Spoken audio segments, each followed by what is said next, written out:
नमस्कार दोस्तों, एक और वीडियो के अंदर आपका स्वागत है। इस वीडियो के अंदर हम बात करने वाले कि भारत ने 12 बिलियन डॉलर का सोना है वो बेच दिया है।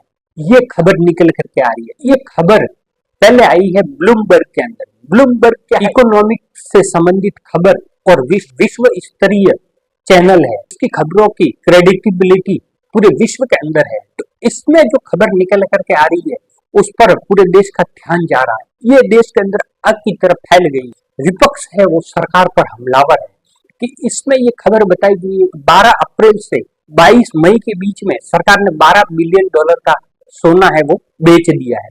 ये क्यों बेचना पड़ा? ईरान और अमेरिका का जो युद्ध चल रहा है उससे भारत के जो एक्सपोर्ट है, खाड़ी देशों को जो एक्सपोर्ट हो रहा था वो पूरी तरह से बाधित हो गया है। वहां से हार्मोन स्टेट से विश्व का 20% तेल वहां से जाता था, वो पूरी तरह से बाधित हो गया। तो विश्व के अंदर सप्लाई बाधित होगी। सप्लाई बाधित होगी तो ऑयल के प्राइस बढ़ गए।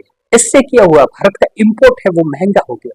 हर जो सामान खरीद रहा था वो महंगा हो गया और अपना सामान बेच रहा था वो बिक नहीं पा रहा है।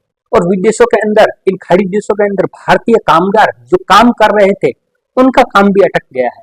तो उनका जो पेमेंट मिल रहा था वो डॉलर के अंदर भारत के अंदर आ रहा था, वो भी रुक गया। तो इस तरह से सरकार के लिए आर्थिक संकट उत्पन्न हो गया और सरकार ने है इसका हल निकाला है कि इस ब्लूमबर्ग की रिपोर्ट के अनुसार आरबीआई ने 12 बिलियन डॉलर का सोना है वो बेच दिया है।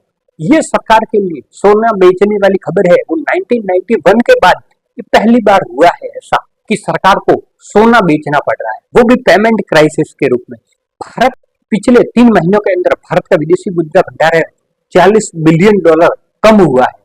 ये इसीलिए कम हुआ है कि भारत का आयात बढ़ गया है, क्रूड ऑयल की प्राइस बढ़ गई है। इससे भारत का विदेशी मुद्रा भंडार है वो कम होता हुआ जा रहा है क्योंकि भारत को आयात महंगे हो गए हैं। इसी कम होते हुए विदेशी मुद्रा भंडार को थामने के लिए ये कदम उठाया गया है कि 12 बिलियन डॉलर का सोना है वो बेचा गया है।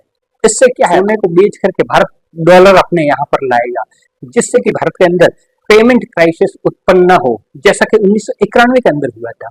तो इसको लेकर के विपक्षी पार्टियां है वो बहुत हमलावर है। सरकार पर ये दबाव बना रही है कि आप इसके बारे में कुछ इंफॉर्मेशन दीजिए। तो आरबीआई निकल करके आया और आरबीआई ने बताया कि हमने कोई सोना नहीं बेचा है।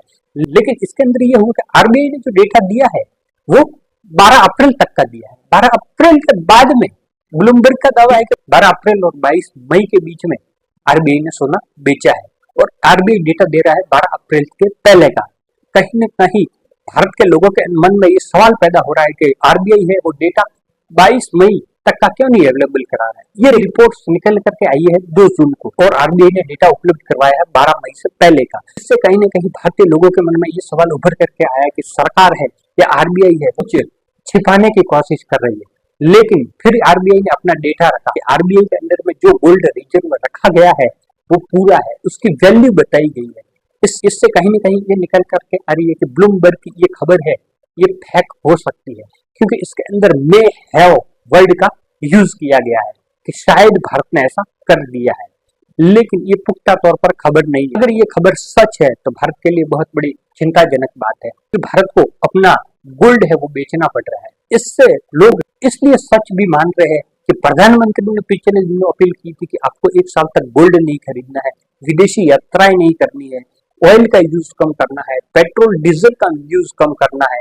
तो इस तरह से ऐसी अपील प्रधानमंत्री के द्वारा कुछ ही समय पहले की गई। अब ये खबर निकल करके आना लोगों के मन में संदेह जरूर पैदा करता है। इसको लेकर के विपक्ष पूरी तरह से सरकार पर हमलावर हो गया है। विपक्ष ने ये बयान दिया है कि देश के अंदर गंभीर आर्थिक संकट आने वाला है, नरेंद्र मोदी की सरकार है वो गिर सकती है। बाकी आपकी इस विषय पर क्या राय है वो कमेंट बॉक्स के अंदर जरूर रखें। वीडियो पसंद आया तो लाइक कर दीजिए, दोस्तों के साथ में शेयर कर दीजिए। ऐसे ही वीडियो हमारे चैनल पर आते रहते हैं।